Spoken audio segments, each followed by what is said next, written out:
Yay! This is one of my favorite episodes. Arrow Season 1 is a great proof of concept of the show, distilling confidence within its viewer that it knew the story that it was trying to tell and helping you feel good about investing time in it. And I think that caps off in a stellar fashion in the Season 1 finale.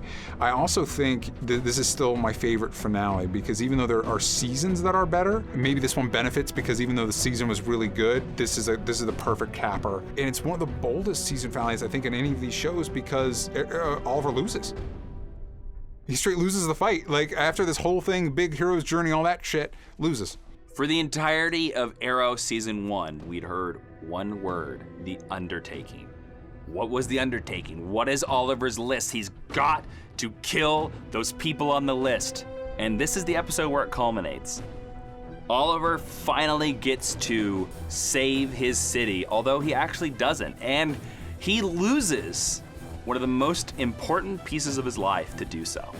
This is the episode where Malcolm Merlyn inexplicably wants to explode the place where he lives and murders his hot son. I have never and will never forgive John Barrowman for this. And Tommy, I'll never forget you. You don't know what you will never win because you don't know what you're fighting for. That is what sacrifice is all about.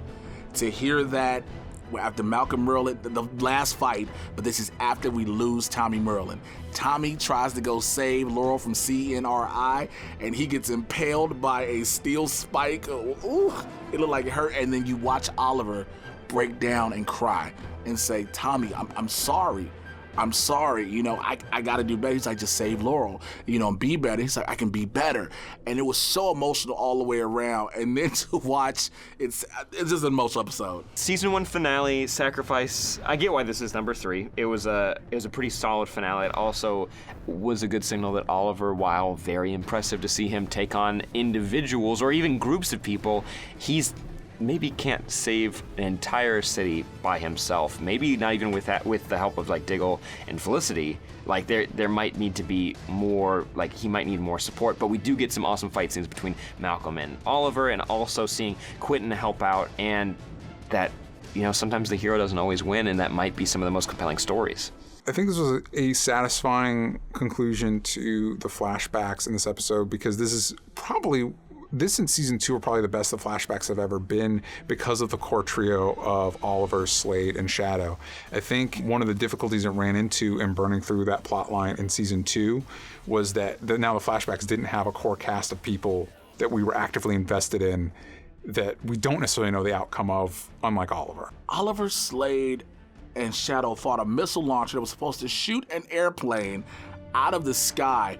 And you would think it was not supposed to work. They got to take out a motherboard or something like that to stop it. And it just seems like Friars is having them cornered because for some reason, Friars has an unlimited supply of troops on this island with them.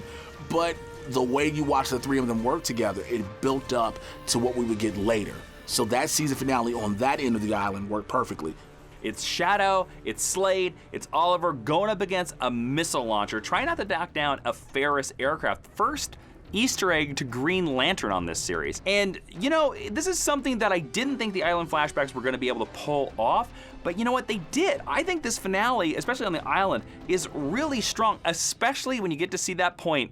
Oliver makes his first kill in this episode in the flashbacks with his bow and arrow. Kind of proving himself to Shadow that not only is he good with his quiver, but he's good with his murder as well. I did a good job of, like, as me, a pretty casual comic fan at the time, and just knowing Slade from like Teen Titans, seeing how he was built out in the show was pretty interesting. And also it was a cool moment for Oliver, going from pretty helpless to becoming an actual fighter. At least we're getting the hints of him becoming an actually formidable fighter, and the hints of what he was going to become once he got off the island and came back to Star City. So that was a pretty cool scene of seeing him and Shadow and Slade team up, and it just made me excited. I don't know if Oliver, Shadow, and Slade should have ever fought a missile. I think that's maybe scaling it up too much, and it leads to some of the ridiculous things that we see in the flashback later on.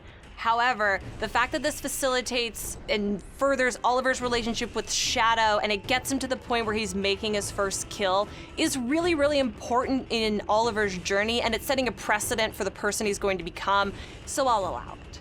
For me, Malcolm Merlyn as a Season 1 villain was kind of weird because, you know, a lot of times with comic book TV shows and movies, they typically use their greatest villain first. to set the bar. And when you do that, you always wonder, how do you follow suit? Well, John Barrowman was phenomenal as Malcolm Merlyn. From when you finally see him introduced, to seeing him become the Dark Archer, and then seeing his plans, to when he finally finds out Oliver is the Hood, and then to find out he wants to destroy the Glades because the Glades is where his wife died. So you kind of sympathize with him, but then you realize, yo, you're gonna do an earthquake, man.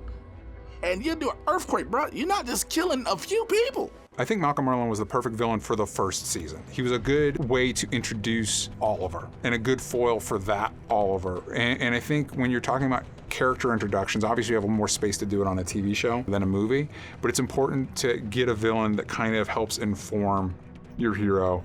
And this one is literally a dark mirror of Oliver. He's running around with bows and arrows too. Also, it's a good villain because even though Green Arrow has better villains and maybe more iconic overall villains, there are a few villains that are specifically Green Arrow villains, unlike Merlyn. Merlyn is specifically a Green Arrow villain. Like a lot of people, I assume Tommy was gonna end up being the real bad guy, like a Green Goblin situation or what have you, and they completely subverted those expectations. I liked the mystery of Malcolm Merlyn in the first season, and also the tease of, I thought they were gonna do the classic, like maybe Tommy picks up the mantle and becomes like the new Dark Archer, the way they had teased him, and I liked the way in season 1 that they're like, oh no, an archer is killing people in Star City or Starling City at the time, and it was like this, it was just interesting to see how bad the Hood's image could get, even though he was already kind of an antagonist. The way it paid off Malcolm's arc in the first season, I really enjoyed it, and also John Barrowman killed it. Malcolm Merlyn is a sticking point for me because he's a character I don't like. I have not enjoyed him. I don't like that they keep bringing him back. I don't like that they keep letting him into their arrow caves. I don't like that they keep teaming up with him. He was okay on Legends. I do think, and I will fully admit, that when you're carving out your first season of Arrow, Malcolm Merlyn is a classic Green Arrow character. He's a character who's close to home and embedded in the Queen family. He is a good villain for the first season of Arrow. For season 1 of Arrow, Malcolm Merlyn is an interesting choice. I get why you go with him, because Merlyn is one of Green Arrow's, the Dark Archer is one of Green Arrow's rogues gallery. When the season started, I did not think he was going to be the villain, so he was quite surprising to end up being the villain. You know, for season 1 of Arrow, yes, he's a good villain for this show, because he is a dark opposite of Oliver. He's rich, he wears a hood, he uses a bow and arrow, and he loves Tommy. So he's very similar to Oliver, so I like the idea that it's these two men on similar paths, but they've diverged. Fights are always a good thing on Arrow. Rooftop fights are better. We've had a lot of iconic rooftop fights from the first season, and I think it's because this one went as well as it did. There's a lot of 360s and really, really creative camera moves in this fight that allows you to get some longer takes that we don't get a lot of in television or movies at all, and that's something that Arrow really excels at. I love every moment of this fight, and it also sets the standard for, we gotta have a fist fight with Oliver and the bad guy in the finale, and how badass is it that Oliver stabs himself in order to get to Malcolm? Malcolm definitely didn't seem dead whatsoever after that fight, but it was an amazing fight to show how dark and gritty this show could get, and also how far Oliver was willing to go, and that just stabbing Malcolm through his own chest, that move in whatever medium, whatever you're gonna read or watch or just ingest its entertainment, that move will always be badass. The fight was so epic with Merlyn and Oliver on the roof. It's constantly circled, you watched them fight, and you looked at times where you thought Oliver could get the best out of Merlyn, but Merlyn was always one step above him. And like I said earlier, that's where you get that line, you'll never beat me because you don't know what you're fighting for. And that's when you finally see Oliver stab him with an arrow. And you think Merlin's dead, till Merlin's like, look, the one thing I learned in business, always have a backup. It was great. Even though Oliver stops one machine, there was a backup machine, the earthquake machine goes off, Oliver's too late to save Tommy, Tommy sacrifices himself to save Laurel.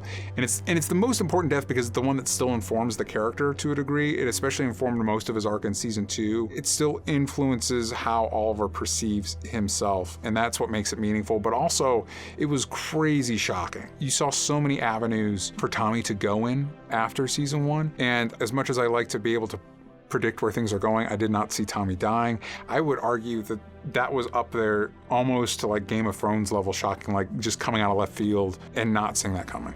I'll just be honest, Tommy was my favorite character in season 1. I liked especially the reveal in like earlier episodes when he figures out that Oliver is the Hood. I love the way that they played it and the way the actors played together and what he meant to Laurel. So when he died, I was really bummed and I almost didn't want to continue the show because I liked that character so much. But I think it meant a lot to the show that they were willing to make those kinds of sacrifices with the characters that were fan favorite and to see where the show would go from there. I was fully shocked that Tommy Merlin died in this episode. I didn't watch this season live, and season 2 is about to come out when I watched this, and I wasn't smart enough to notice that Tommy wasn't in any of the promotional material, and I just didn't think they would kill Oliver's best friend. I thought there were other characters who would have gone before this. Rebar's a heck of a thing, man, and it shapes Oliver's future. Tommy Merlin's death is the single most important death in all of Arrow because it shows Oliver that his actions have consequences and ramifications outside of his small circle that is Team Arrow at that point, because Team Arrow was only 3 glorious people at that point. And it's so important that we reference it every season. We've gotten a Tommy cameo almost every season, and a lot of Oliver's problems and greatest successes can be traced back to this moment, including Laurel. Tommy Merlin is not the most important death on Arrow. That's Moira Queen. But Tommy Merlin might be the saddest. Stephen Amell over season 1 of Arrow made a lot of growths in terms of his acting ability. And when he cries when Colin Donnell dies, stabbed by that rebar, we all feel it. We all feel this. I think that's the reason why every time Tommy shows up in this show, we feel sad because we know what happened and we know how much that affected Oliver. Tommy's death was a definite surprise, and I think that's why this is one of the greatest episodes of Arrow. Tommy's death in Arrow is so impactful because it changes the way Oliver sees what he's doing. Throughout that entire first season, his goal was to check people off the list one way or another, and preferably murder.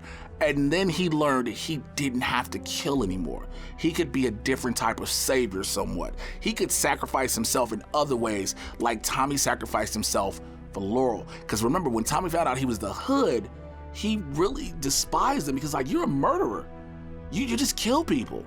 And then he learned he didn't have to. It just, his best friend had tried to be instilling more things into him, and he learned. Sacrifice is included in this list because season finales are hard to do, just like season premieres are hard to do, and this is tremendous. And it marks such a growth in the show from where it started. By the end of season 1, Arrow's an excellent show. In the beginning of season 1, it doesn't fully know that it's not Smallville. It also sets up so many things that are gonna pay off later, and by the end of this episode, we have a fully functioning Team Arrow as we know and love them at their best. I think Sacrifice, the season 1 finale, is in the top 10 list because it's just easily one of the best episodes. It's one of the most emotionally investing. It's one of the most, I think it just really gets you in the feels because again, not only does Oliver lose Tommy, but he kind of loses his first big battle, and it was a very daring way to end the first season. Just for the fact of completing an epic first season, Sacrifice deserves to be on this list. Also for the death of Tommy Merlin, for the end of the flashbacks. I mean, this episode has everything. It completely deserves to be on this list. Sacrifice is in the list of top 10 because it is one of the greatest season finales this show has had. A villain who wins. The villain wins no matter whether we think Oliver murdered Malcolm Merlin. Merlin did what he wanted to do. Merlin destroyed the Glades. He won. And you don't want to always, most people don't want to see that. You don't want to see the villain succeed. You don't want to see the villain accomplish their goals. That's why this is in the top 10. It 100% deserves to be in the top 10 list because it, like I said previously, you need to sometimes show your hero fail because they need to be better. And also it needs to show that, hey, maybe you being a murderer doesn't actually solve any problems. You might be creating more down the line because you're being so reckless and just having a singular mindset. Like, vengeance might not be the answer to everything. And I liked how important this episode was to all of our characters. It's number 3. I actually think it might be too low. I feel like maybe this episode is better than number 3. Again, there are better seasons of Arrow than season 1, but I'd be hard pressed to think of a better standalone on its own episode than this episode. The action's great, the fight between Oliver and Malcolm is fantastic, and the payoff is amazing. Sacrifice being at number 3 is an excellent place for it to be. I would have swapped Invasion and the season 1 finale because Invasion captured everything that this show is very well. And yeah, I think I'd swap them. I think this would be a number 4 and Invasion would be number 3. Sacrifice is perfect at number 3 on this list. There's nothing else I would put above or below it. Sacrifice at number 3, I think, is a solid number. I think the season finales of Arrow are usually pretty strong, but the first time they ended their season is a strong choice to be at number 3.